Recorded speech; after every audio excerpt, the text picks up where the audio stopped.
Okay, great. I'd like to call the Town of Niskayuna Conservation Advisory Council to order. This is the October 6th, 2021 meeting, and I'd like to start the meeting by calling roll.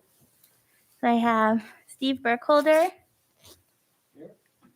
Mickey. Can you say your last name for me? Visholid. Visholid. Mickey Visholid. Rihanna Sarkar, our youth representative. Ellen Daviero. Hello. Chelsea Ratner. Here. Clark Henry. He's here. Chairman Schreier. Yep, I'm doing. There you go. Here. And Laura Robertson. Okay, great. We have several meeting minutes in which to approve. I don't know if the committee has had time to go through them all. I didn't read them all, but I did the first, I think, 3. First three. I don't know about everybody else. Yeah, I think when looking at some of them, Ellen, I think you and I are the only ones that were at the meetings. So if we can go through, well, because we've had a changeover of individuals. Yeah. That's the reason why. So did you find anything that you wanted to change for the October 7th, 2020 meeting? No. Okay, That was fine. I think there was only one grammatical error. I think it was line 182 on November. That's all I found. okay, I read through them, and they looked okay to me, so I would like to move that we adopt the October and November meeting minutes So I'll just make the one grammatical. with the one grammatical. It's the use Six. variance would have no increase in Yep. any flooding or drainage, probably, right, Ellen? Yeah, I'm trying to pull it up right now. I've got it. Okay. You have that there, or?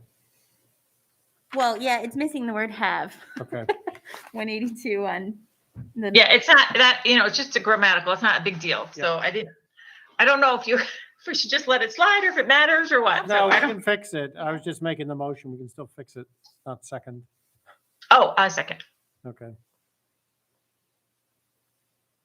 All right, all those in favor of aye, and if you weren't there, you don't have to vote on it. For the October 2020 and the November 2020 meetings, say aye. I So, Aye. okay, the motion carries. All right, the next one was the July 7th, the 2021. December 2nd. December. Did I scrolled through it. Let me get back up to the top here. And one thing I noticed about the December 2nd minutes, which maybe you noticed too, Ellen, is that the header's wrong. So Mm, Yes. I'll fix the header on the December 2nd minutes. okay. Let me just.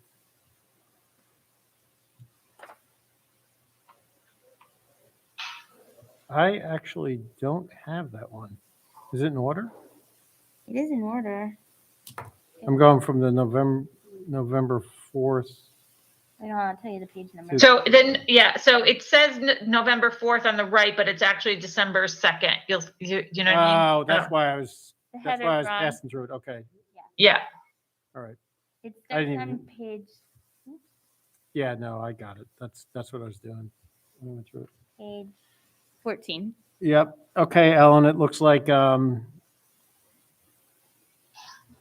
don't mean to interrupt, but are you guys expecting more people? I can either leave that door open and you pop the thing out, or I can shut it down.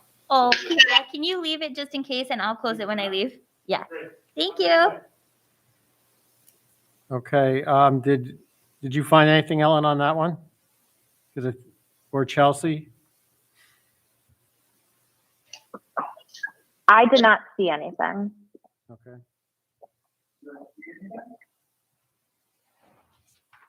Except for the header. Except for the header. Ellen, did you see anything else? I did not. Okay. I was okay with it technically, so Somebody want to make a motion to adopt that meeting I minute? make a motion to adopt December 2nd's minutes. Okay, I'll second. okay. Oh. We're going to change the header on that. Yeah, we will. All in favor, say aye. Aye. Aye. Aye. Okay, the motion, all in favor, all who disagree, say nay. Okay, the motion carries. Okay, July 7th, 2021. Now, Ellen, did you get to this one or not? I didn't get to, no, but if everybody else did, I'm okay. I just, Did you look at it? I just couldn't, Okay. Okay. All right, so did you find anything? I did not. Okay. All right, if you want to make a motion to adopt that, you can. I second it. All in favor, say aye. Aye. Aye. Any dissents? Okay, that carries. Are they July 7th, Dart? Because the agenda statement says July 8th, I believe. Oh, does it? Does it? You're a better proofreader than I am. it's July 7th, in the minutes say July 7th at the top. Yeah, I think that might be a typo in the agenda. Okay. Sorry about all the minutes, but we finished them. Well, we have one more. We have August 4th. How are we doing on August 4th?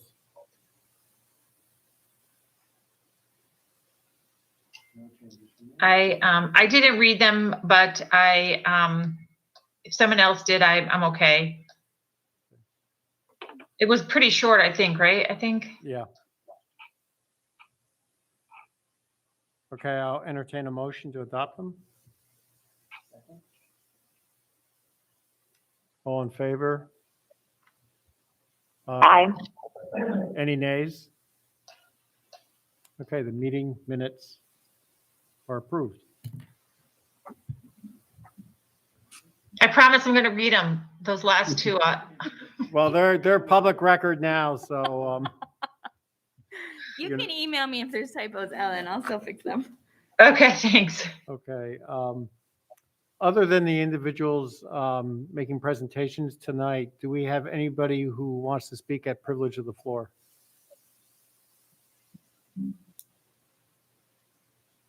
Okay. Hearing none, and we didn't have anybody online that wanted to speak? Okay. Nope. Then why don't we move to the EAF referral form, and we have EAF 2021-06, 1851 Union Street, which is the Mohawk Golf Club, and it's concerning a new maintenance building, and I believe you have a presentation to make?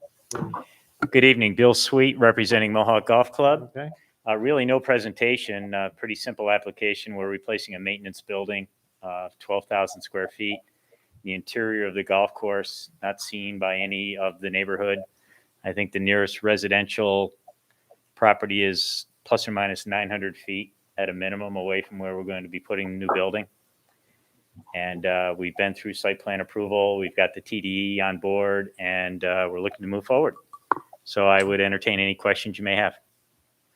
Sure. So is this in addition to the maintenance building you currently have on site? No, we have 3 individual buildings there. We're going to be demolishing those 3 and constructing this new one. Okay. These ones are like kind of the existing 1, 2, 3, and then this big one would be the new one. I'm sorry, could you? So the existing ones are like sort of the dotted ones. Do you see the dotted ones in that's there? what I thought. Yeah. This one and then that one. You can see it. Easy to make this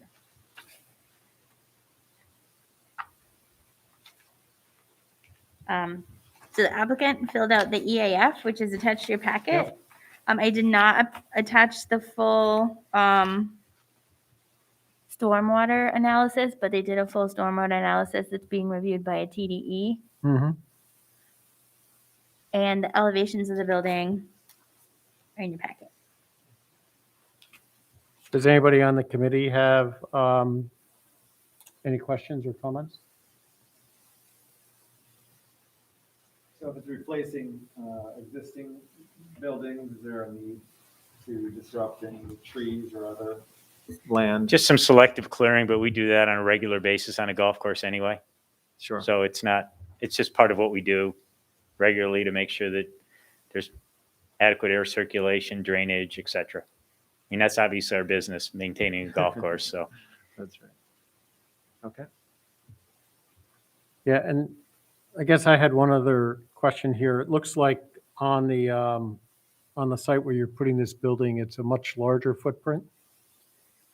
than- Well, than the one you're probably, taking down? I don't know offhand the aggregate square footage of the three, Mhm, but I would think it probably is pretty close to, if you add up the three buildings for the one. okay. But the other two buildings. Ultimately, they'll Oh, be okay, I demolished. see, they're all The clustered side. in the same area. Yes, they are.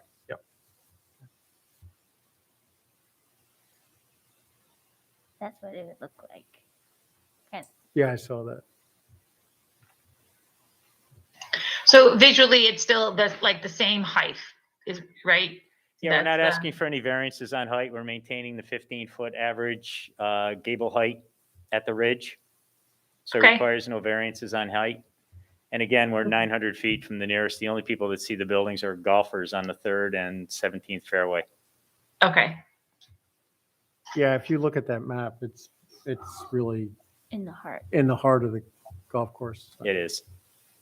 Hey, Laura, could you back up one page to the elevation rendering of the building?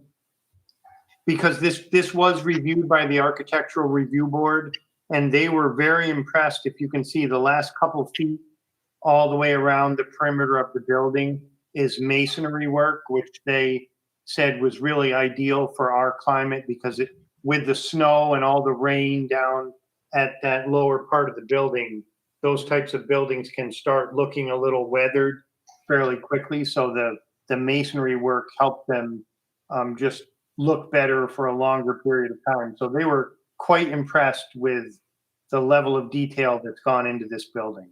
Mhm. You can see it there. I mean, particularly, this is a maintenance building out in the middle of the golf course where not many people will even see it. And certainly none of the neighboring properties will see it. It's almost 1,000 feet away. So it's going to be a very nice building. it looks lovely. I'm just gonna throw in my 2 cents, hoping that, when we do buildings like this in our town, that we can encourage people to put solar panels on them or, that sort of thing. If they're not gonna be seen by many people, and help offset and encourage the golf course, to do that. The difficulty with this building, if I might, is that the ROI on solar, being that it's a seasonal operation, just doesn't pencil out. But what we are doing is looking at a wood-burning dual-fuel boiler to generate the heat, to heat the glycol in the radiant floor. So that would be a wood/propane potential heating system. We're also looking at a water recapture recycling system in the wash bay, so that any water that we generate will go through a filtration system, and then we can reuse that water as a way to try to sustain some environmental integrity here. Solar just will not pencil out. Okay, great, thank you. I appreciate that, and I'm not up on the best methods for, reducing costs and at a golf course. So I appreciate the water recycle and the other, I love radiant heat, so Thank you. thanks. You had mentioned you're going to use a wood-burning furnace in the building? Potentially, we're looking at a dual fuel system now that would be primarily wood with a propane backup, as we don't have natural gas in the interior of the golf Yep. course. Working with our mechanical engineer on that, Mhm. as you can only imagine, we have a surplus of wood product from Mhm. tree clearing and just our management of the golf course. So the wood source is basically a free cost to us. Mhm. So we're looking at the ability to be able to generate the heat through a wood boiler with the backup being propane if the wood extinguishes itself. And that would only heat the glycol or water solution that would be in the radiant floor system. Okay, and is that building heated That's an all winter? external, or- that potentially is an external self-enclosed wood boiler that would be Yeah. situated adjacent to the building. Okay. Not Or- inside the building, but adjacent to it. Do we have an ordinance? I thought we had an ordinance on wood furnaces that, There are certain setback requirements, and both from an insurance standpoint and town regulation and state regulation on where those boilers can be placed. So we'll be adhering to all those conditions and stipulations. okay, so it's a permissible use?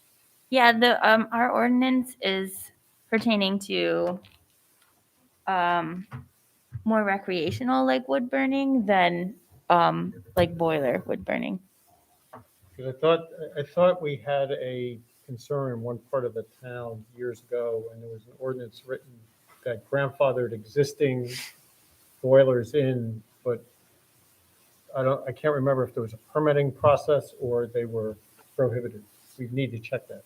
I will double check, but they did go through that. Okay, if right you when went I through it, I came just here don't in want to see you 2015. Yeah. get down Yeah. to the 11th hour. Understand, and again, it goes to the question of sustainability, and if we Yep. can burn natural product where we've cleared trees already instead of consuming more fossil fuel or propane gas, we'd rather do that. Yeah, no, from a sustainability standpoint, I agree with you on that. Yeah. Thank you.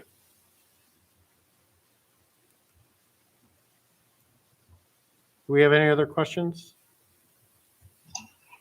I don't. Okay. Do you want to go through the Yeah, let's go through it because I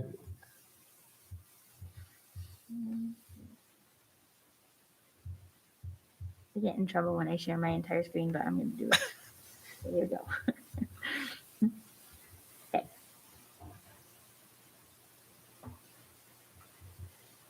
So, will the proposed action create a material conflict with the adopted land use plan or zoning regulation? I think the answer there is no. I mean, I think it's, Do you want to take the lead, Dart? And then if anybody disagrees with you, they can. yeah, sure. Okay. That sounds fun. And then if we want to add, guys, if you want to add any comments, let me know and I'll type them like I normally do, okay? Great, thank you. So will the proposed action result in a change in the use or intensity of use of land?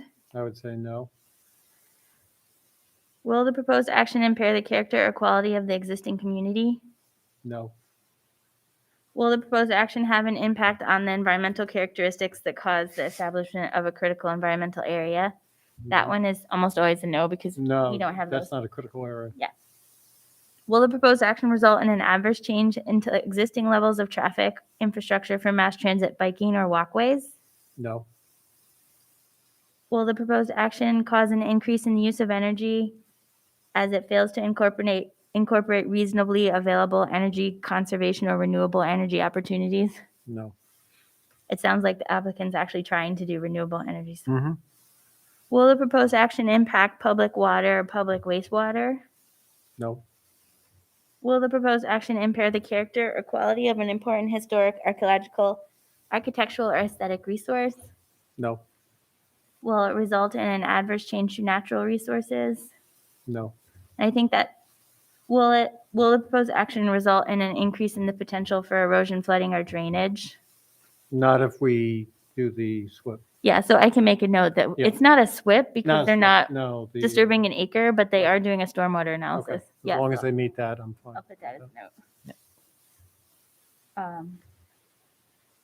And then will the proposed action create a hazard to environmental resources or human health? I just have one question on that wood burning. Is there any cleaners on that or Oh, there's scrubbers on there's those, yeah. scrubbers on that? Yeah, you just don't discharge any Okay. longer. I'm with- just making sure. And Right. I would say no. Yeah. I don't want to be Those, responsible for no, putting- those days are long gone. But yeah, there's a scrubber on the flue there, and Mhm. yeah. Okay. It does not discharge any particulate either. Yeah, so as long as it meets the standards, I'm fine.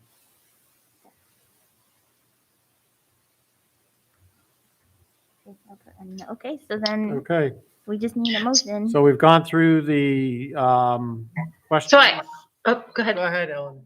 I just want to I just wanted to, thank the golf course for, looking for, conservation, ideas and to implement them and to, continue for the town to reach out to in order to, make these things, better if that's all. Thanks. Well, thank you for that recognition. In addition, I'll also mention that all the lighting will be LED, and we'll have motion sensors, meet all the current state building requirements on how you light your buildings, and minimize the amount of window area so that we can reduce the heating and cooling requirements as well. That's great. Okay, great. Do we Great. have any other? Will you make note of that, Laura, in the, We can do that. Yes, I can. Yeah, that really is all now part of the state building code. yeah. So that'll be reviewed by the building department when we submit the energy calcs to them. And it's far enough, those lights are far enough away, even if they go off at night, they're not gonna, and no one's gonna see them. No, they're not.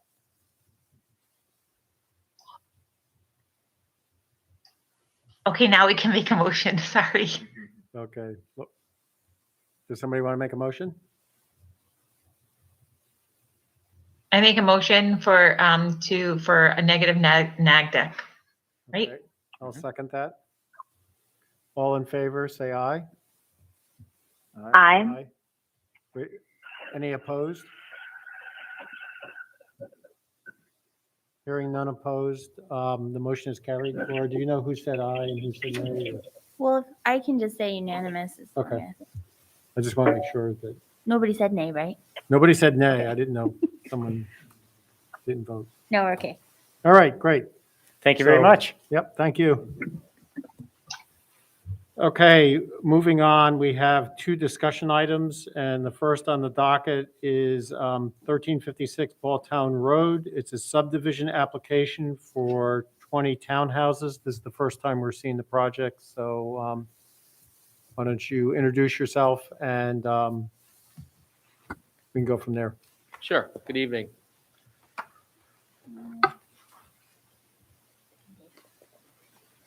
Excuse you. Tell me which one you want up there, Dave. I'll scroll them around. I think that's the most current plan we have. Laura did a very good summary on the background information in your packet. In addition to that, we also prepared a long environmental assessment form, which we just submitted yesterday. But we wanted to introduce the project. We've spent some time with the planning board. We've had several meetings with the planning board, and I guess we'll just give you a brief history of that.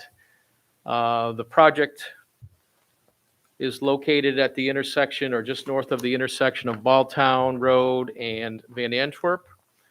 1356 is the address that we're using along Balltown, which runs along the left side of the page. This is Van Antwerp here. The CVS pharmacy resides down in this corner here. WRGB is up to the north of us, and Van Antwerp Village is our neighbor to the east. Starting back in October of 2017, a proposal was submitted to the planning board that consisted of 50 apartments and 6,000 square feet of small shop commercial.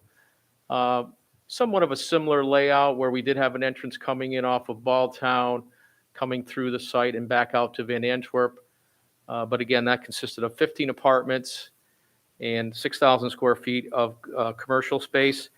That application was withdrawn due to several concerns: traffic, potential burden on the school system, concern for rental versus ownership property, and also some introduction of additional commercial. Since that time, the applicants have gone back, and they've had a couple focus group meetings with the neighbors back in October of 2020, and as recent as April of 2021. Then that brought us back to the planning board with a greatly reduced concept, which you're looking at tonight, which is 20 townhouse units in 10 buildings.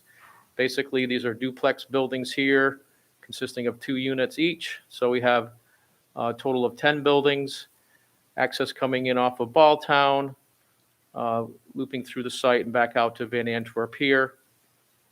We've been in front of the planning board for a couple of meetings recently in the last couple of months on this reduced concept. And that compares to a density plan that we did earlier in the year, which showed that we could have a layout with single-family residences, which is not the plan that the applicant would like to pursue this plan here.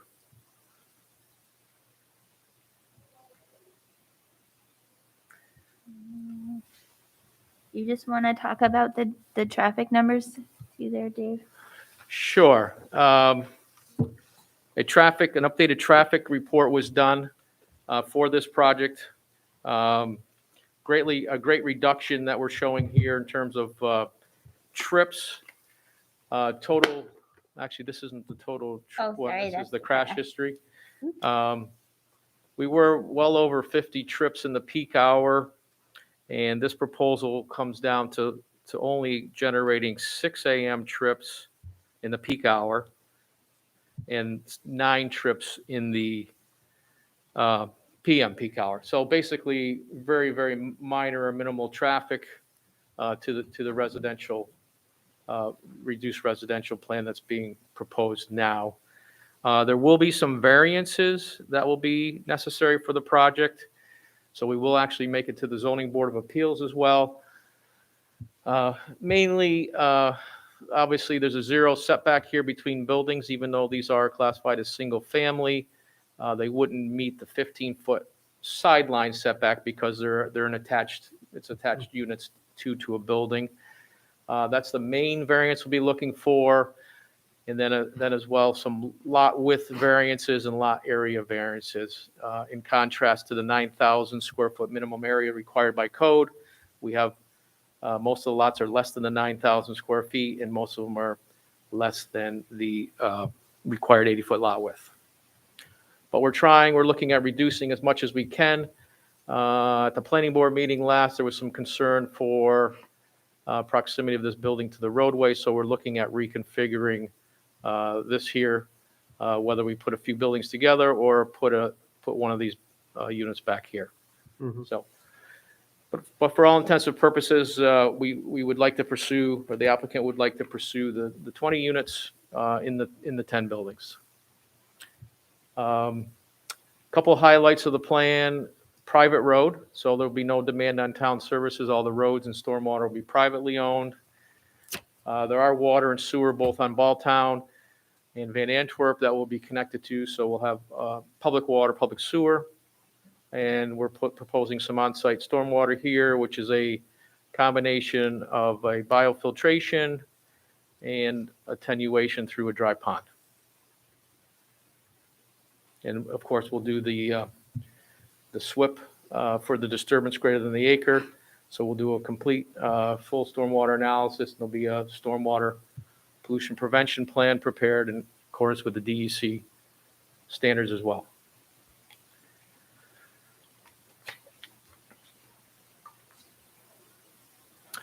So just a couple things about the road. It's a private road, but you essentially have a dead end on that one end there, right next to the CVS. Mhm.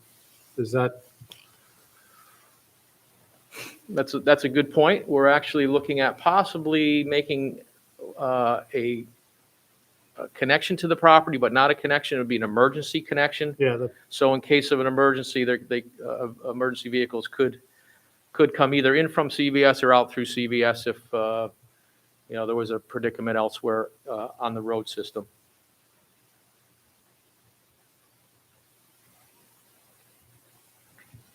And of course, we'll comply with any requests or modifications that might come from emergency services. I believe fire has looked at it without any comments, but we still have to get it out to other emergency services. the other question I have concerns the access on the Balltown Road. Mhm. So in the earlier rendition, did you have the road in that same location, or was it? We've had several renditions since 2017, Yeah, so I think we've had it looked just for about, I looked for my old notes and I couldn't find them. I think we've had it just about everywhere that you could imagine.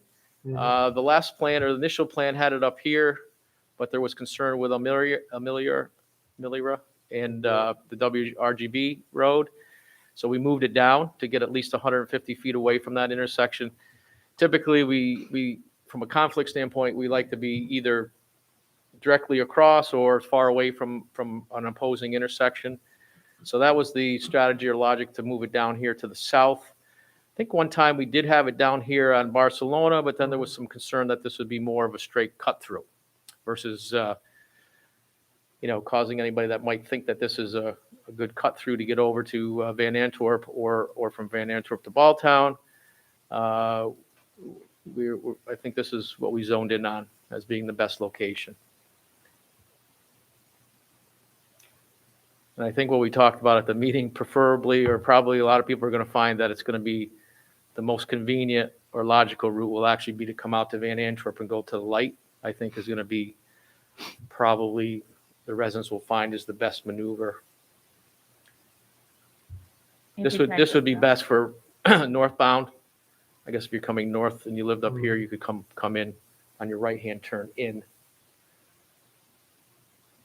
But again, the traffic is 6 trips in the peak AM and 9 in the peak PM. So greatly reduced the density of the project and greatly reduced the proposed traffic generation.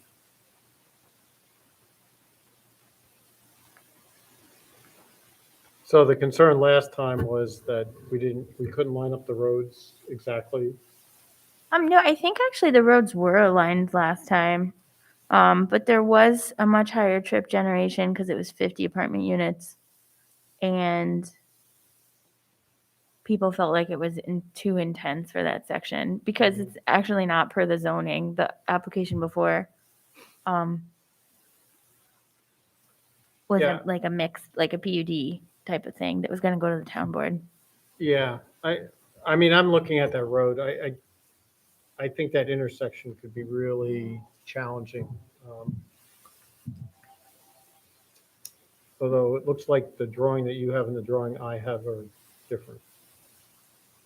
Which one are you looking at?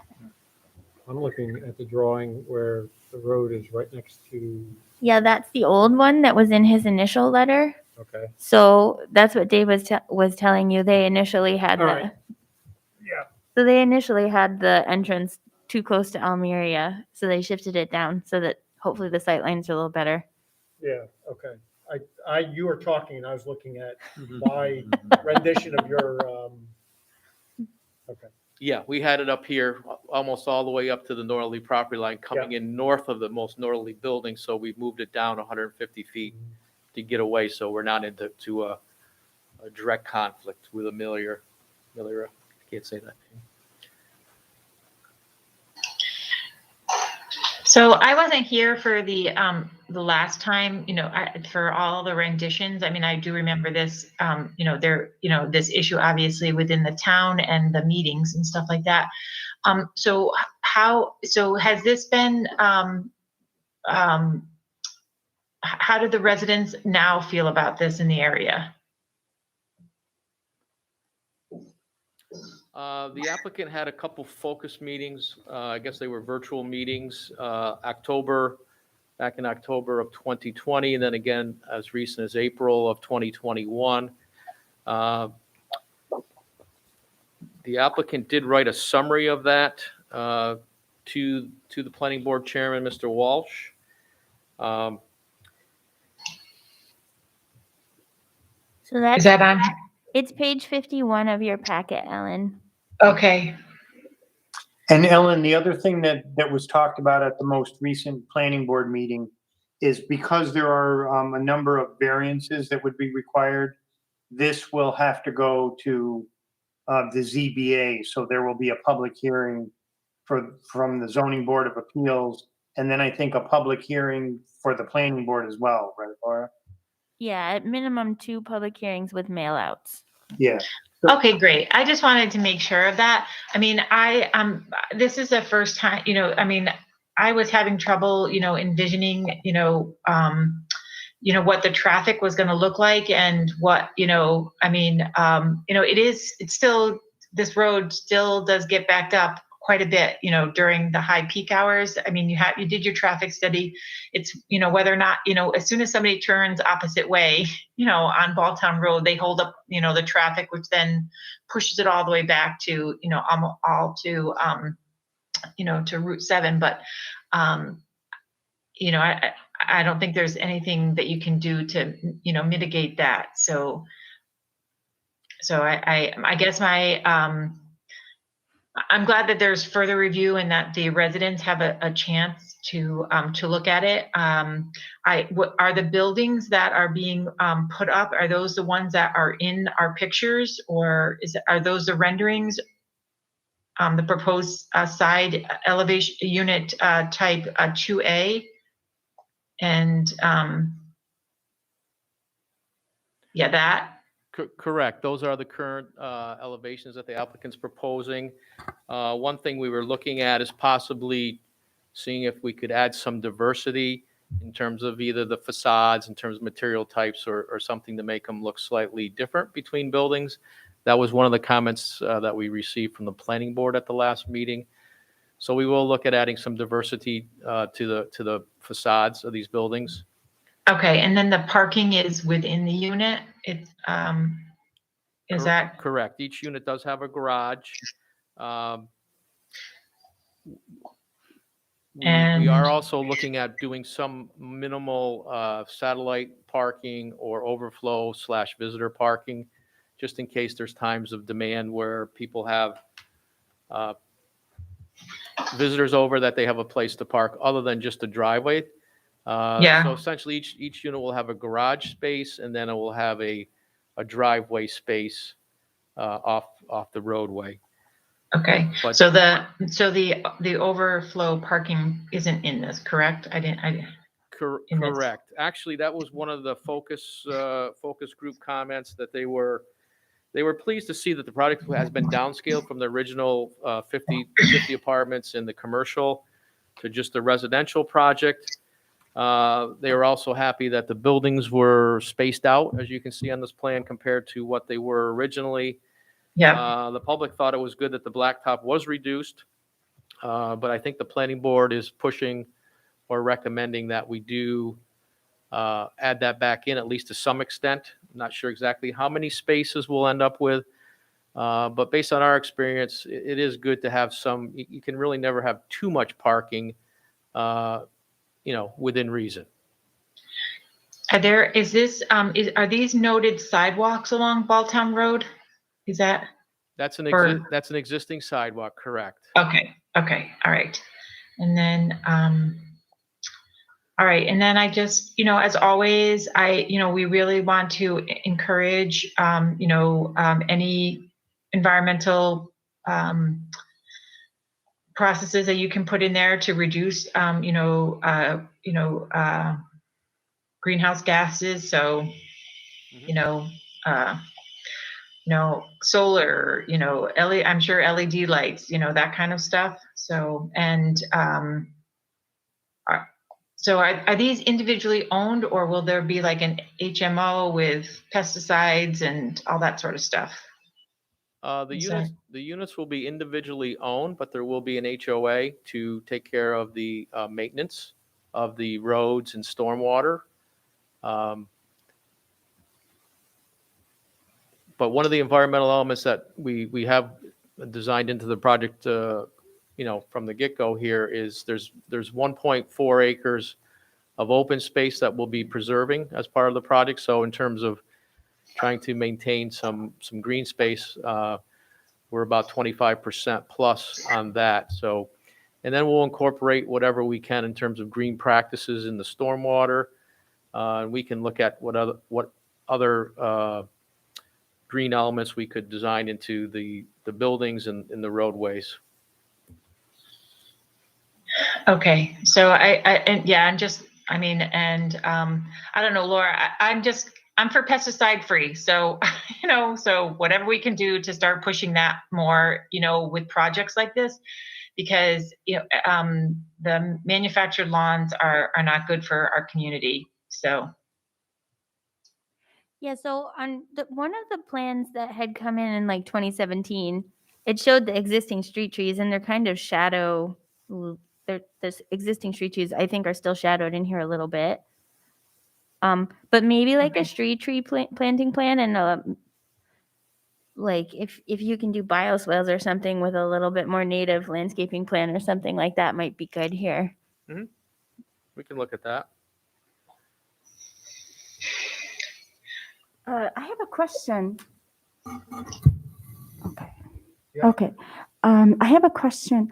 So could you point to me where the nearest fire hydrant? I don't, Or if there's one in the property, is there going to be one in the property or? I don't know off the top of my head, but I know there is hydrants both on Balltown as well as Van Antwerp. But we are proposing, as we bring the water into the site, we are proposing to put a hydrant on either end of this road here within the project. Okay. Okay. Thank you. And then Van Antwerp has the water line in front of the buildings, right? So there's probably an existing hydrant there somewhere. Yeah, there's an existing water line that runs right along here, right on the project side. I'm not sure exactly where the hydrant is. It might be. Yeah, it's that. I can see it on my plan. There might be one Yep. in this vicinity here across from Heartland. Looking at your drawing here, on Van Antwerp, is that the addition of a sidewalk along the front of those houses? Am I looking at that correctly, or? This is an existing sidewalk here. It's an asphalt sidewalk that runs along here. Yep. And then CVS has a sidewalk that comes up toward it and dead ends at their property line, which I believe is right about here. Right. So that's the extent. So you have a concrete sidewalk that comes here, and we have an asphalt sidewalk that runs along up to Van Antwerp. Yeah, I think one of the objectives, at least of Complete Streets, is to make Van Antwerp walkable. And you do have those apartments on the above or adjacent property.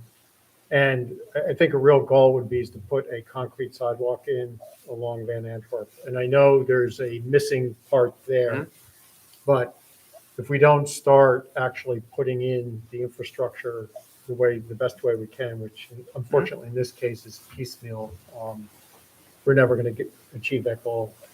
Yeah, I mean, because I wouldn't really even call it an asphalt sidewalk. It's like a herd trail. It'll definitely have to be improved, I think, as part of the project. And one of the things that we had asked, I think, was to see if as long as you're putting in the right of way, to have it connect to the entrance of Van Antwerp. And I don't know if you can get it in the right of way or not, but have it connect to the CVS sidewalk as well. You're talking about bringing it up to the apartment road there? Yeah, because if Yeah. you put it in the right of way, you don't need an easement or anything. You can make that connection. You're saying bring it up to here? Yeah. Mm-hmm. Right now, we get a lot of people that actually walk that road from that apartment complex. And particularly at this time of year, it's very dangerous if you're driving on Van Antwerp. We can look at that.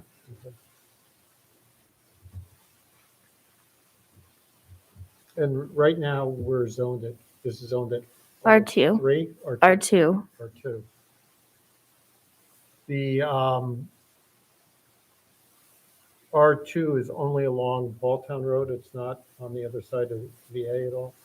Yeah, so it's kind of a weird little complex of zoning because it's CN where CVS is and Yep, it's right. CN where WRGB is. It's R2 across the street, like by Almeria and Barcelona, but it's R3 where the existing Van Antwerp Village apartments are. Over here to Yeah. the east. Oh yeah, okay. So sorry, now I'm remembering. So the Right, so it's R3 where the village is. Right here. This here is R2. it's like a little island of R2. And I guess And then this you're is- surrounded by R1 on the other side. No, it's R2 on the other side because On it's Van Old Antwerp Niskayuna. as well. Oh, Van No, no. Antwerp's R1. R1, Yeah. and then Over here, it's yep. R2 on the other side of Baltimore. Correct. Yeah. Yes. And actually, in 2017, I think the reason that it was going to be apartment units is you guys were going to rezone. They were going to Yeah. rezone it to No, R3. that's, Correct. Yeah, Correct. that's The what it theory was. would be that it would be rezoned, I believe, to the commercial neighborhood, which was our. Oh, neighborhood commercial. Yeah, it was a rezone. That's why I had no, to actually, I remember. Yeah. I remember that now, yeah. And I believe this is the last Is this the only R2 or the only R2 in the town overlay district? Is that what Vic was telling us? This was one of the few parcels that's zoned R2 that has the overlay district. Probably right.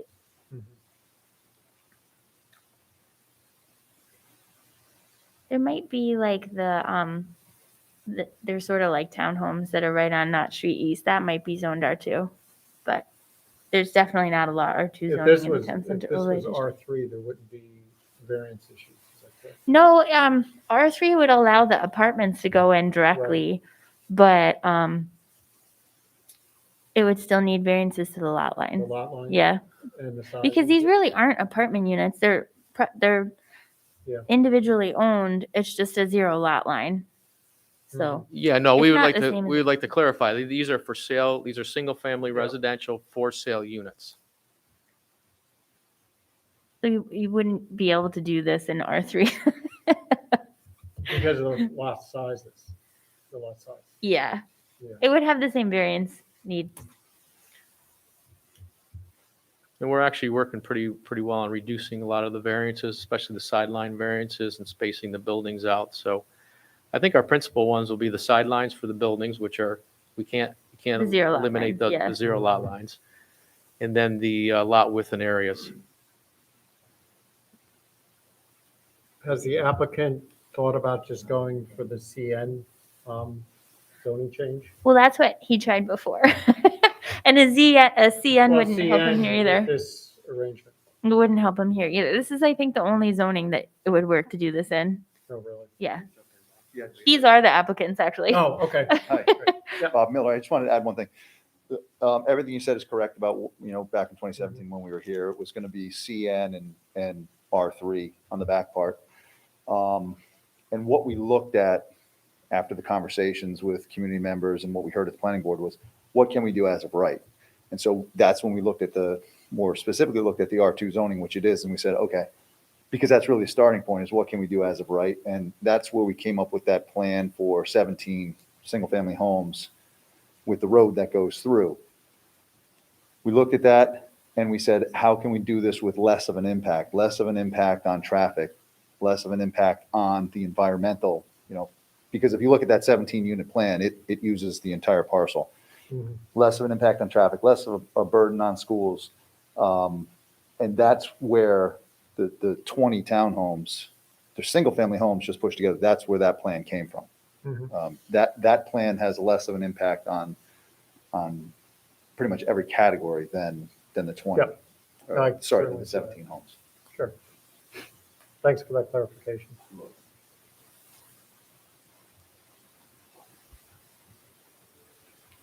What type of square footage is each home, either the duplex or each side?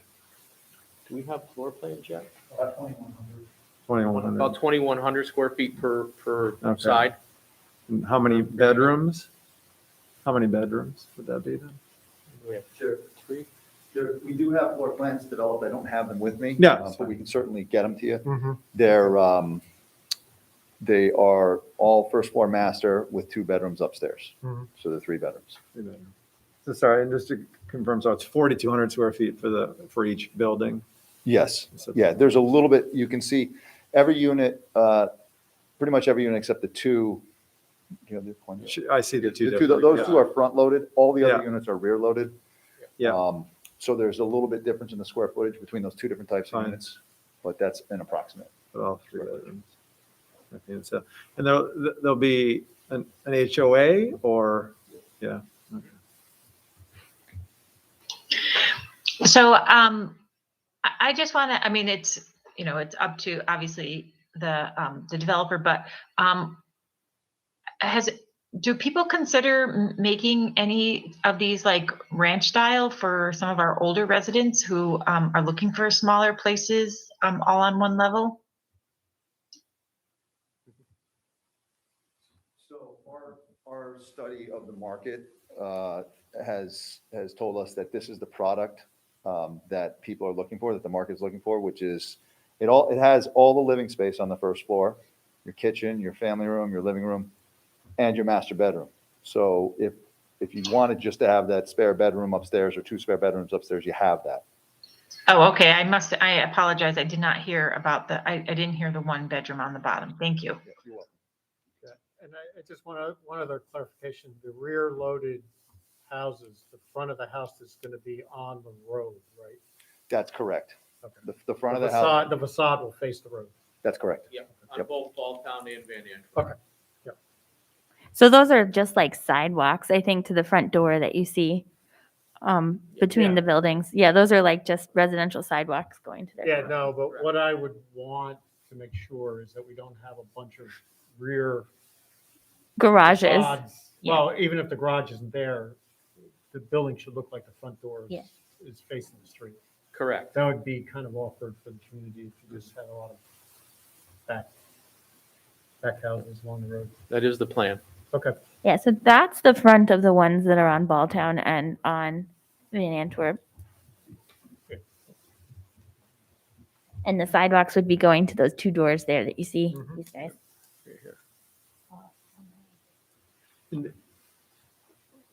You may or may not have a price point range, but just interested in or a comment on the level of quality, or do you see what I'm getting at? It's just the level of quality or a price point, just to somehow comment on what type of residents it may attract. We haven't worked out the exact, fit and finish of it. Sure. But it's going to be on the higher end is where it Okay. will be.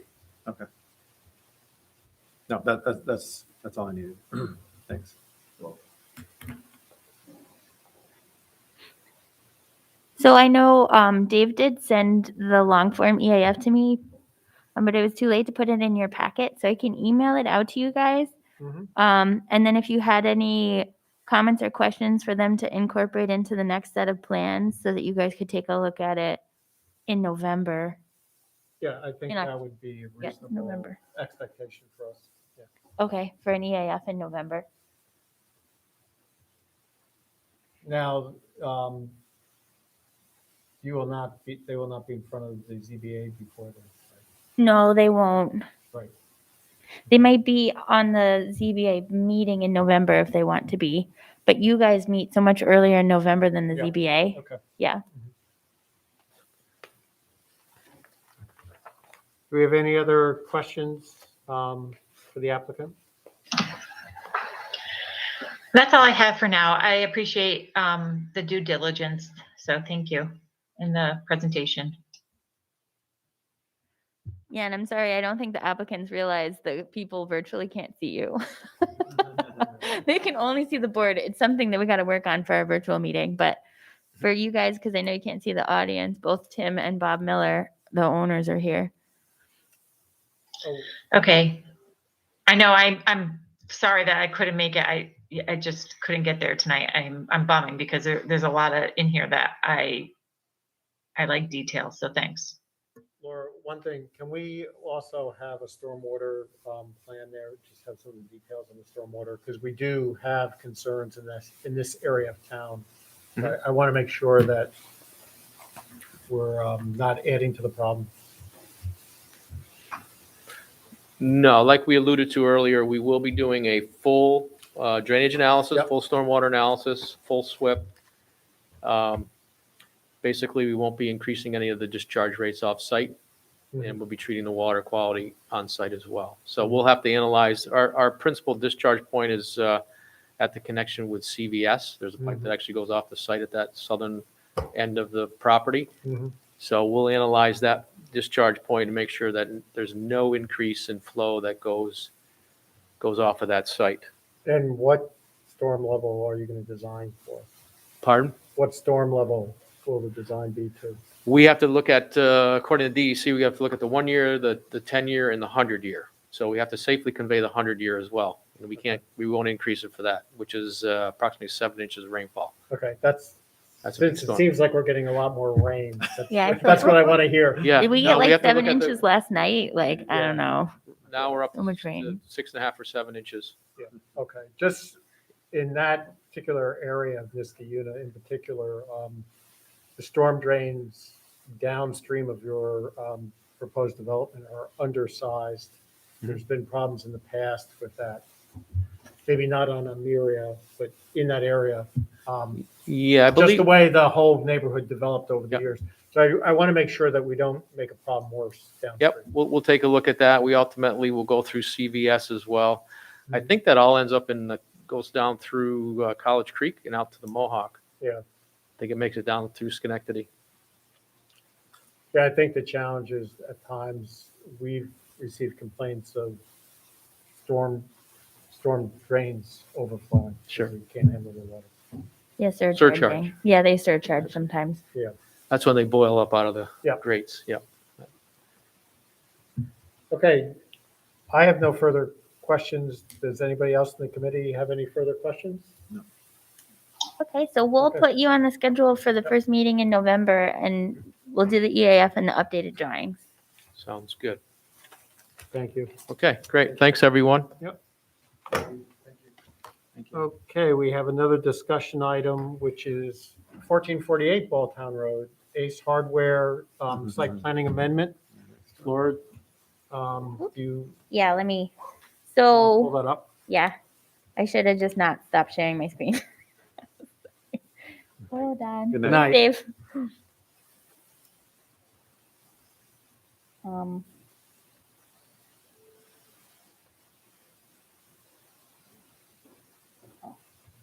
okay, so I didn't invite the applicant to this one because it doesn't actually need an EAF, Mm-hmm. but I just wanted to run it past you guys to see if you had any thoughts or ideas because the planning board always takes your comments really seriously. So I just wanted to show you. I don't know if anybody has been to the Ace Hardware, but I have. I mean, I love it, but you know, We like have. they don't really have a great storage area. And like Clark noticed, it's a little bit messier than we had envisioned in the parking lot. When the planning board and you guys looked at it, the idea was that they were going to store stuff on the south of the building, which I know my cursor's kind of small, but that's here. Yeah. Towards the, you know, the entrance to KinderCare. And like that obviously just doesn't work out for the applicant. Like there's no, it's grade change. Like there's no way into the Mhm. store over there. So they didn't start storing stuff there. Yeah. They started storing stuff all through here. And like there were parking spaces up where this is a loading stone. Mm-hmm. And those got taken over like I think within like 2 weeks probably. Yeah. So this is a representation partly of what they did and partly like reconfiguring the parking lot to try and make this work a little better.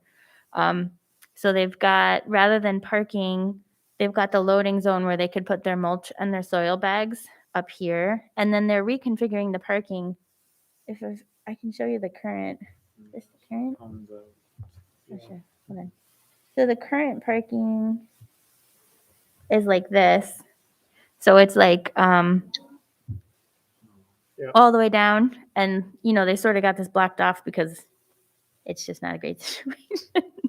But the proposed parking kind of aligns the parking so that it faces the building, Mhm. and then makes a loading so you could drive in and then drive back out again. They still have enough parking. So like I don't think the planning board sees that too much as a loss of parking space, and they want to add this garage down here. The tree council is still working with them on the landscaping, and Clark is still working with them on the aesthetics of the way that they store their outside stuff. Mhm. So I don't know, like, if you guys had any thoughts about the logistics of the Ace Hardware, if there's things we can do, because they're coming to the planning board to see if they can do this driveway reconfiguration. In this storage area, they meet the sideline requirements. The garage Yeah. meets the setback requirements. Setback, yep. Yes. There was some concern that the garage might be slightly in the way of the handicap ramp. So the applicant, I think, was looking at other places to put the garage. Mhm. But I don't know if you talked to him or not, Clark. It sounded like it was going to be difficult to put it anywhere else. Yeah, I drove through there the other day. They asked them to put it up in the, Here. was it the northeast corner, right by that 51 feet dimension? Yeah. But the property starts to drop off there towards Balltown, and Mhm. the planning board asked them to look at that, so we haven't seen what they've come up with yet, but I think it's gonna be difficult to do that.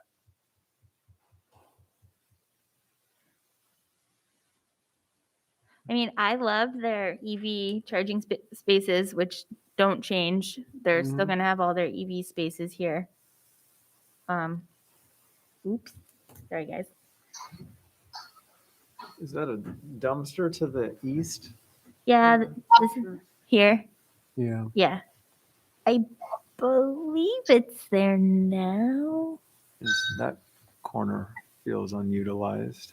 Yeah, do they want the garage closer to the Yeah. store? Is that what the objective is? Because you could throw it in the corner up there. We could ask them for that, but actually the original plan that they showed us had the garage where the dumpster enclosure is. And I think they're storing like shovels and a forklift and stuff for unloading. And it is quite a bit farther away when they put it on the other side of the thing. But I'm sure it's something that if you guys felt it was really important. I think that's something that the planning board will still push them on a little bit too. It does kind of stand out a little bit where it's located in that drawing. So maybe putting it over by the dumpster would work as well. What I'm looking at, Clark, is the sight line and how that would potentially look from Balltown Road, because it does hang out a little bit. Right. If you put it in the back, you're clearly out of that completely. That's almost invisible back where that dumpster is, Yeah. because you don't even see it as you're driving in the driveway, really. So, And my thought on that is, even if you pulled it up closer and lined it up with the building, it's going to cause problems with their parking. Right, because yeah. it's tight there. The rest of this really isn't bad because, like Laura said, that loading zone area, that was never used as parking. That was their catch-all storage area for stone, anything. So now that will be an area where you could drive in. They'll have outdoor materials stored on each side of the roadway through there. So it will be a nice pickup area. So do you guys want to recommend that they look at putting the garage by the dumpster area? Yeah, Okay. I think that would be preferable, in my opinion. Yes. Yeah, I think you just have to look at, how to keep it neat. You know what I mean? And I think and also like plowing and stuff. I mean, when I've driven by on Balltown Road, I can't see anything back there. When I look back, you know what I mean? I've looked a couple of times, but I think that the loading zone, is fine. Because when you go into that, then you still have to go down a couple of steps in, correct? Is that, if I remember correctly? You still do. Yeah, you have to. Okay. So it gives them plenty of area to put their, display stuff and, that they're displaying, so. It actually probably looks as good as it's looked since they opened up in that main area directly behind the store. What we wanted to make sure is the planning board is asked for a resolution for the 10/18 meeting coming up. So we just wanted to make sure that they couldn't store just anything in that area or just pile it up haphazardly. So we're going to keep working with them to make sure that that looks nice. And it looks pretty good right now, the way they have it. Okay. But I do also think if you guys want to make a recommendation for increased landscaping, Yeah. I'll just keep pushing them on it because I think the landscaping is still a little bare. That's just my opinion. What's this? Is this garage a metal garage, or is it a wood garage, or Did he do we say? know what it is? That was one of the things the planning board asked, right, Clark? Yeah, I don't think that's been specified Not yet, but it's a specified. good point.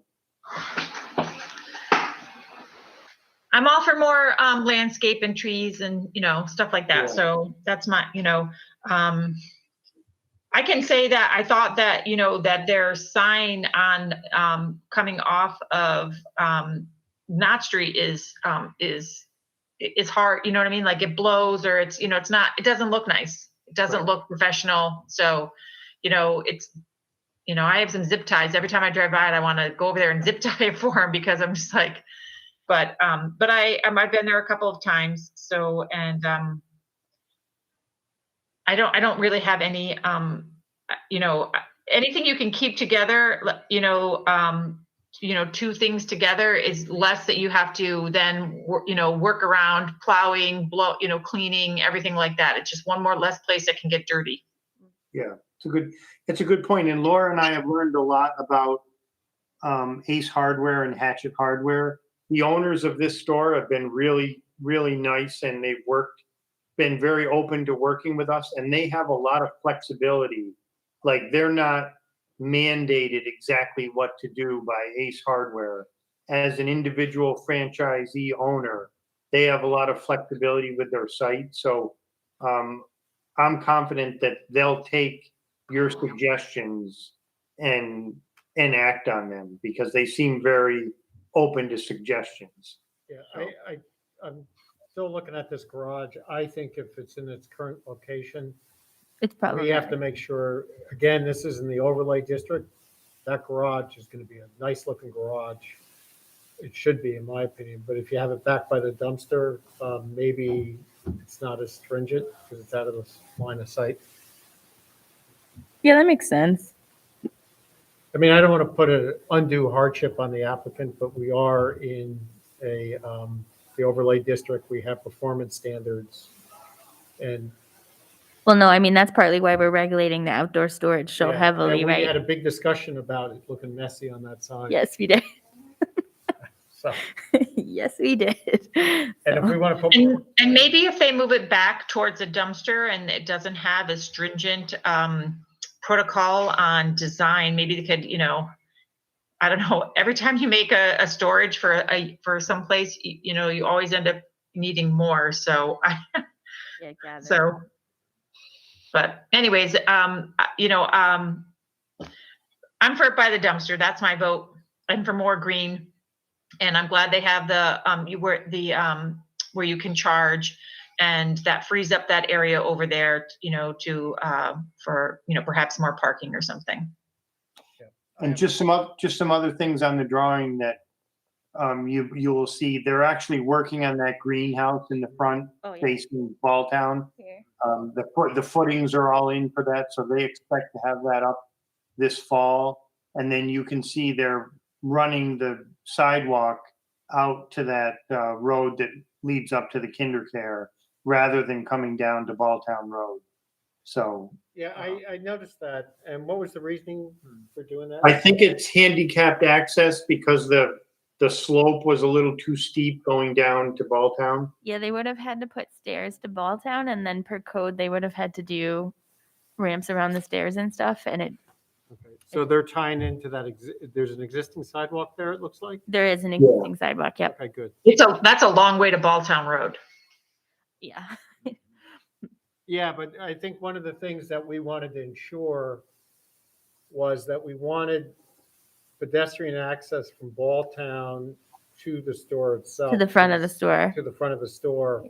Yeah, So I agree. the question is does that handicap ramp fulfill that requirement? I mean, I would rather that it be handicap accessible. Yeah. So, yeah. I'm asking the committee, you know. Oh. Basically, Ellen, you said that's a long way to Balltown Road. I mean, it's not prohibiting people from walking across the grass, and I think that, you know, the lazy ones that don't mind walking up that hill probably will. But I think that the formal path should be ADA accessible, and actually the I'm not planning board disagreeing with that. said okay to that sidewalk. So, Ellen, are you okay with the way it's? Yeah, I'm all for, I don't feel like you need to have, you know, I mean, I'm happy that it's handicapped, and I see no problem walking across the green grass to, you know, go to a store. I mean, You know, that's what I everything do. doesn't have to be, you know, you don't need a red carpet everywhere, you know? I'm not probably going to walk all the way. If you're coming from the north, like me, you're probably not going to walk all the way down the sidewalk, all the way up and then in to the front. You're going No, to be you're a not. lazy You're bum and walk gonna across cut. the grass. Yeah, but some people can't, so that's okay. I wasn't here when the decision's made, but what was there the discussion that put the entrance on not as opposed to? On Balltown. So they went through a lot on that because they really wanted their entrance to be on Balltown Road, sure. but they don't have a right to the easement they don't have a right to this road down here. Mm. And they tried negotiating a right, and KinderCare would give it to them, but KinderCare only has half right, and the adjacent building owner wouldn't. And so the only legal access that this parcel has is to Knott Street. And so without being able to get, because what they wanted to do is put the Ace Hardware sign right on Balltown Road and have people come in and out on Balltown Road, but they don't have the legal right to do that. So they tried, but unfortunately they ended up having to have their entrance on Knott Street because that's the legal right that property has. And that was an existing building, so they repurposed that building. Sure. Yeah, it was Morgan Stanley. Although interestingly, the building has a right to cross the First National Bank. But there's a huge grade difference between Right. the parking lot Yeah. there and the First National Bank, and it would be really difficult and super expensive to build. Yeah. Right. Okay. No. That's why I think it's so important that they, improve their signage on Knott Street. Right. But, I'll you know, put a just, note on that to take a look at the signage on that street. and, I don't know, but that might be a really, when we look to help our small businesses within Niskiuna, maybe with our money that we get from hopefully maybe we could have, help our businesses within our community. So. Yeah, because I think that's always been a problem with the building, even with Morgan Stanley. Like Oh, definitely. all of the monument signs on Balltown Road say entrance on Knott Street. But if you don't live here, I think it's still hard to find. Absolutely. Yeah, Mm. it's very convoluted. It's very convoluted. And Ellen is not the first one to complain about that sign that's not really pulled on. No, maybe technically that's a temporary sign, Laura, and it's outlived its lifespan. Yeah, we can talk to the owner about that. We'll give these notes. Yeah. To try and move the garage to the dumpster area. If it has to stay, then it definitely has to be fancy and look good for the town center overlay district. Just take a look at increasing the landscaping to help with the green space, and then take a look at the Knott Street sign to make sure people are finding the site. So I know where it is. So, so maybe, something else that we could look at. I mean, I don't want to add more signs, but maybe, the same thing as like, when you go to Proctor's or whatever, it says Proctor's, but you don't know which way to go, is there a sign that says, take a left at, take a right at the light, you know what I mean? Mm-hmm. Or something. Their monument sign says entrance on Knott Street, but I agree with you. Like, who knows? Where the hell's Knott Street? Who knows where that is if you're just driving up Balltown Road? I mean, everyone has GPSs, so it shouldn't be really that difficult. I would say first, I agree. I think first and foremost, get the garage in the right place and improve the sign on Knott Street. Those I think are the most important things. So, that's all I have to say. Sorry. Okay. Actually, I have one kind of concern. I'm just Yeah, sure. wondering, because somebody mentioned that there's a plan already to build a greenhouse facing the Bolton Road. Yes. And at the same time, I feel like we need really more and more landscaping on the same side, the Bolton Road side. It looks kind of bare to me. Yeah, it does. So I was envisioning like, okay, landscaping, maybe more trees. Yes. But then like, how can they balance, putting more tree and at the same time building a greenhouse that needs more sunlight? It's just my curiosity.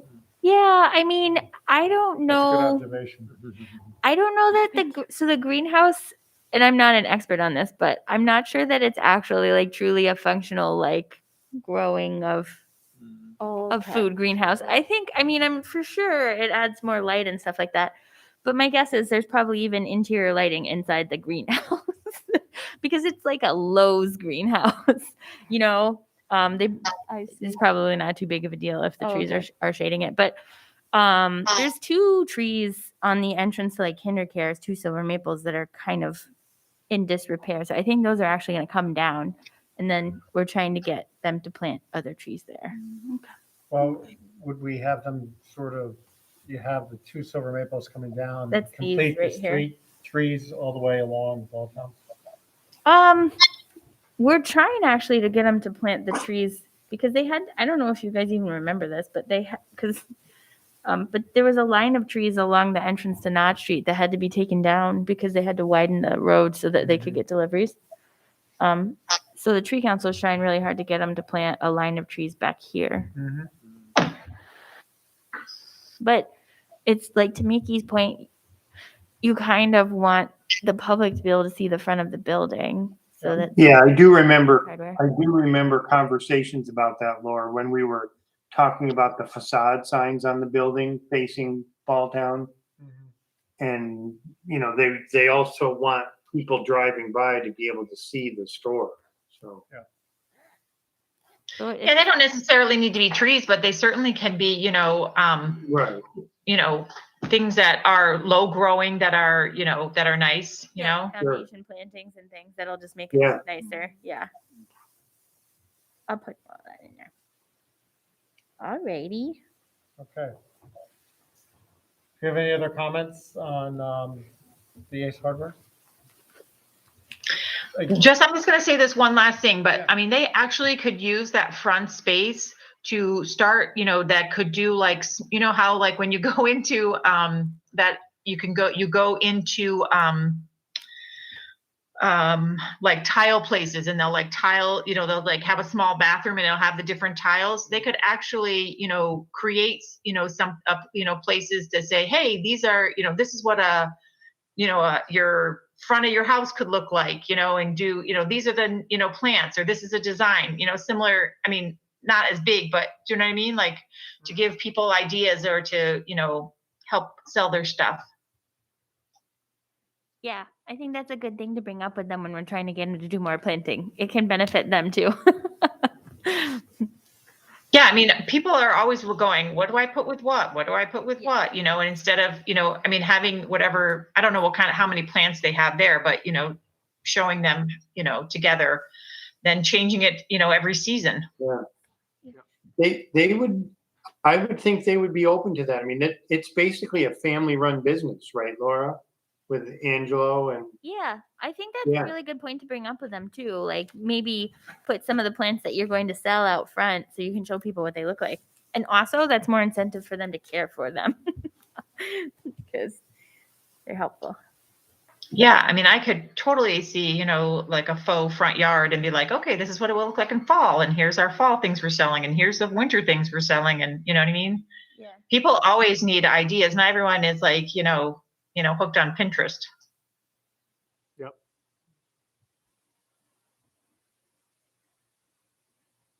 Okay. Okay, great. Now this is just notes for the planning board to work with the applicant. Yes. Yep. Because we don't technically have to take action on that.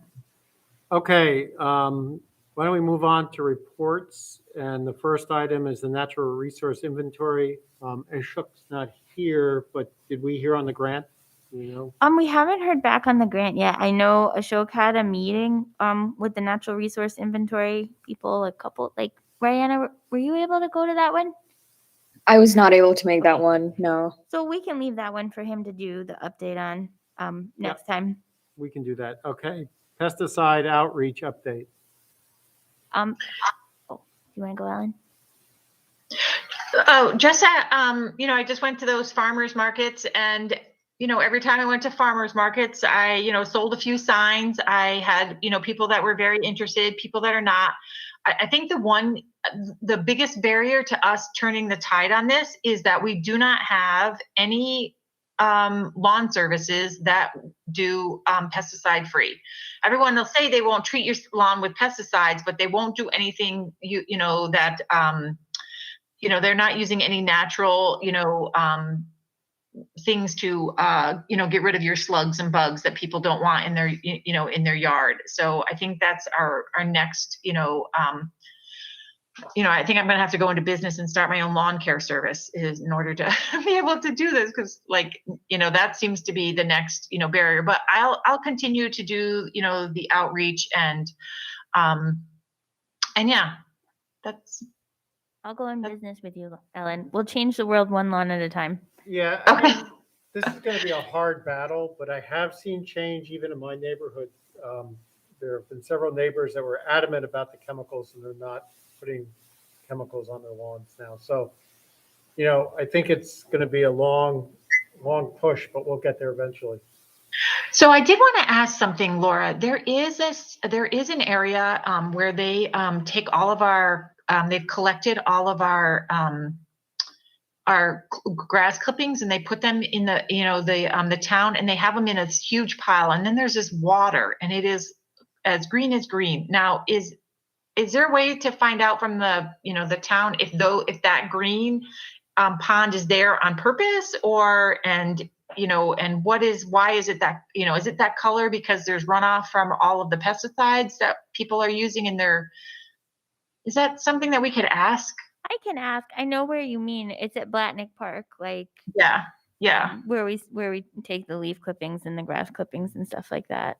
Yeah. I'm just curious if, I mean, I think it is a natural, or was a natural water body, but it does. I have seen it be a weird color too. I've seen that. I know where you're talking about. Is it duckweed or I don't think so. no? No, it's a foam. It's like yeah. So I think it's from the pesticides and it's leached into there, but I don't know if it's there on purpose to catch them. I don't actually know, but so anyways, I'll ask. I know where you mean. Ellen, you probably noticed, but there are online pesticide-free organizations. I don't know if getting to know one of those that we trust and promoting that in the area would get the locals to move a bit towards that. Like I use a company called Sunday. Maybe you guys have heard of it. So it's pesticide-free or organic. They give you bottles that screw into your hose and you just spray it on. It takes you 20 minutes. It's not difficult, but so maybe we need to, so I guess that, we just need to figure out, people just don't want to do their own lawn care. I swear I called, I don't know, True Green? I don't know. I think they had a pesticide or organic. I don't know. I'm not knowledgeable, so I don't know if pesticide free and organic are exactly the same or not. But I think they have that plan, but no one has a weed plan.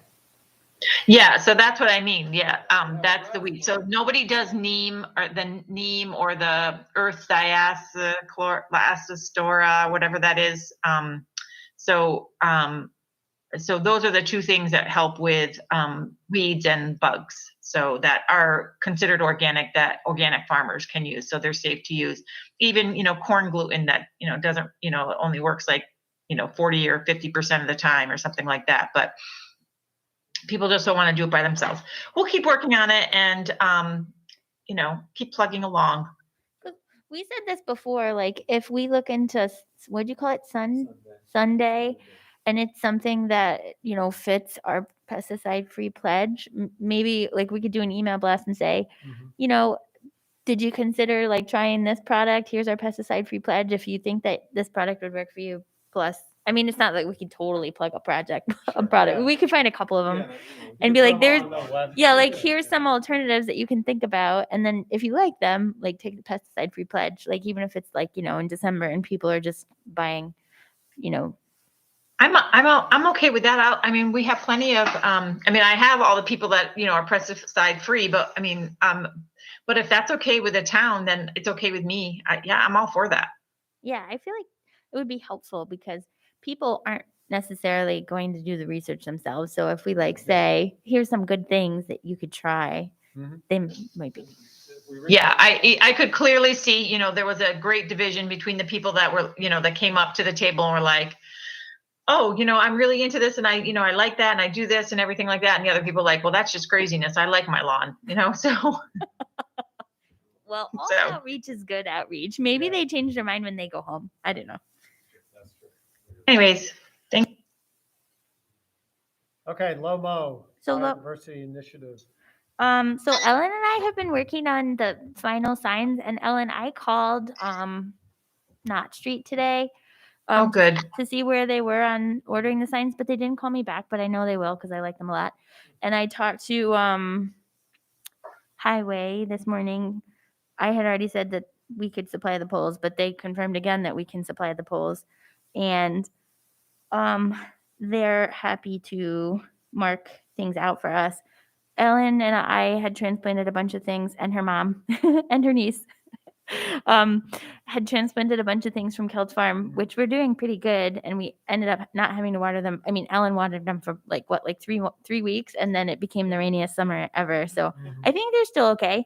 And then it's really late in the season, so I have a little budget left. I was thinking of buying another round of perennials that, we could put out there, and then putting up the signs and then getting it ready for next year. But it's really close. And one of the other things I was thinking of is we can put up the bug signs, but like my staff can also print out and laminate the map just temporarily and put it out there so people can see what the limits are going to be until they get used to them. Good. Yeah. Yeah. That sounds good. But yeah, that's So I just want to make sure that that they're not mowing between the fence part and the things that we planted. I haven't been over there in a while because it's been raining. So I and I turned in the key obviously because I knew we were past it. But I just want to make sure that they're not mowing there. And then my other question is that like is it possible that we can like churn up that grass and like throw down a bunch of seeds, or is that something that we don't do, or what for in the spring? Because that was just my question. I'll ask. I didn't ask them about that. And I don't know if you plant now or if you plant in the spring, but now I'm pretty I'm booked the next 2 weekends, and but then after that I could manage, but the next 2 weekends I have commitments. No, that's okay. Ellen, you pretty much dedicated your whole life to this for like so we got it. It's okay. Yeah, so I'll ask about the grass. But one of the ways to get them to stop mowing that I was thinking about is when we put up the signs, and I'll put up some extra like maps so you can see. And then I was thinking about like ribboning it for a little bit, just to be extra clear. Sure. Okay. Yeah, it would really be nice if the things that we planted and if we could just get this one going. Yeah. Yeah. That would be a small victory. It would be nice. Yeah, and then we could start on something next year, but it would really be nice to get this one going so that we can then, but that's all we got is time. So, so anyways. I know it takes a while, but this one is really close to being done. And I think the final steps are probably me and Ray and just the signs. Mm-hmm. So. Okay. Great. Well, thank you. Yeah. Okay. The last item is the Historic Preservation Code. Laura, do we have an update on that? Not really. Just Dennis was in Canada for a little while and hasn't been able to look at a lot of the changes, and they're still in the legal department. But once the changes get looked at and he's happy and legal's happy, we'll bring it back to you guys again. Okay, great. Mm-hmm. Can I just ask one question? Where are we with, just the overall energy for all of the towns that we, the conglomerate that we were joining? And are we short on people? Where are we at with that? So the town board has a resolution scheduled for the end of October. What is happening is Mega doesn't have the license to negotiate the CCAs anymore or something. I was a little bit confused on exactly what the issue is, but they're joining with Jewel. And as far as they can tell, all of the towns that was originally in the conglomeration that just got put on hold because of COVID are back in. So you've got Niskuna, New Scotland, Town of Bethlehem. It was City of Schenectady, City of Albany, and City of Saratoga Springs. There may be one other one in there that I'm missing. Okay. But what all of those towns are doing right now is they have to break their contract with Mega and then sign a new contract with Jewel. I talked to the lady. It's actually a tiny bit less per kilowatt of energy now with Jewel than it was with Mega. So it really only benefits us to go with Jewel. Mega and Jewel are handling everything amongst themselves. So there's really no problem with us switching over to Jewel. They do the exact same thing as Mega. And the rate is just a tiny bit less. And the other thing that they're doing a little bit differently is the New York State is now allowing you to do the CCA. So the CCA, we're trying to make it 100% renewable if we can, right? Right. So we all join. People can opt out if they want, but hopefully the majority of people just stay in because they're automatically opted in. And one of the things that we're hoping that we'd be able to automatically opt them in is if you, right now, I don't know if you've ever gotten in the mail the little letters that say if you want to buy a solar panel, you can, and it'll just give you like a 10% discount on your total energy. And they're allowing you to do that on a CCA. So that's cool. Yeah. And we could get the supplier with the rate locked in and then potentially a 10% discount by buying like a solar array that I guess already exists. So they're trying to do both those things. So slightly lower rates and a 10% discount because of solar, in addition to the sourcing it as renewable, is where that's at. Okay. All the towns have to do the contract stuff, and we actually have to amend our law so that our residents can take advantage of that 10% discount for solar. But then we should be able to do the opt-out letter. So I think they're talking about within the next couple of months still doing those things, and we have action for it at the end of October in the town board. Okay, that sounds great. And so does that include businesses as well? I don't know. I'm pretty sure Okay. it's non-demand. I'm not sure. It's okay. No, it's no problem. All right, I won't take any of your time. We've had a long meeting, so that's a great update. I really appreciate it. Yeah, I talked to the mega lady for like an hour a week ago. Yeah. Do we have any other business we want to discuss?